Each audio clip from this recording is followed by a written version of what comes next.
To reopen or not to reopen learning institutions was the key question that President Uhuru Kenyatta left unanswered when he announced relaxed restrictions in combating the COVID-19 pandemic.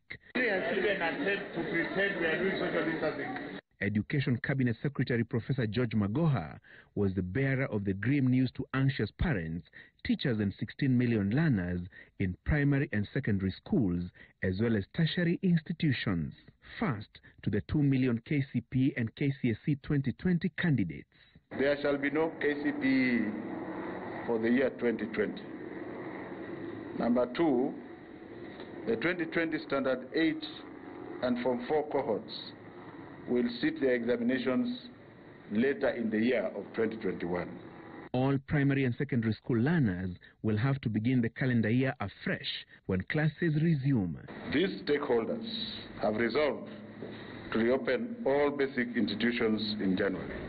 The school calendar of this year will be considered lost due to COVID-19. These decisions made on institutions reopening will apply to all children, including those offering international curriculum. There is no such child as a private child, a public child, and an international child. All children are children. Reopening schools would have meant a health crisis and a likely surge in coronavirus infections. There are over 11 million pupils in primary schools across the country, the bulk of them in public institutions. Special needs schools accommodate up to 300,000 learners. Secondary schools have over 4.1 million students, 3 million in public schools, and over 1 million in private and special needs schools, as well as institutions that offer international curriculum. Many of us would be concerned about allowing children to school at a time when the number of cases that we're reporting is rapidly increasing. So this is a time when it's probably not safe to open right now. When would it be safe to open?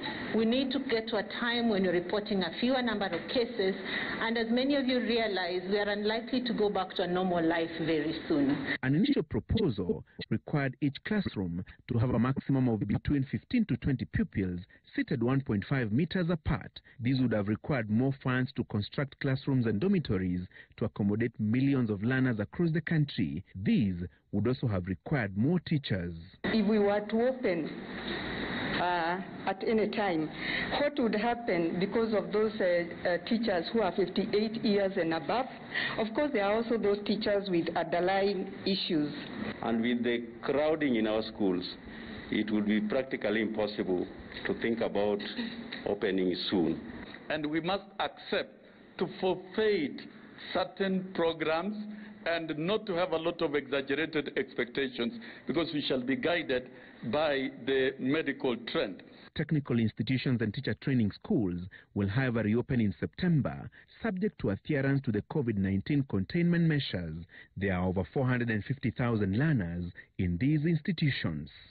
You will allow us not to field any questions this morning. Universities, too, will have to be inspected before the more than 319,000 students are allowed back to the lecture rooms. Francis Gachuri, Citizen TV.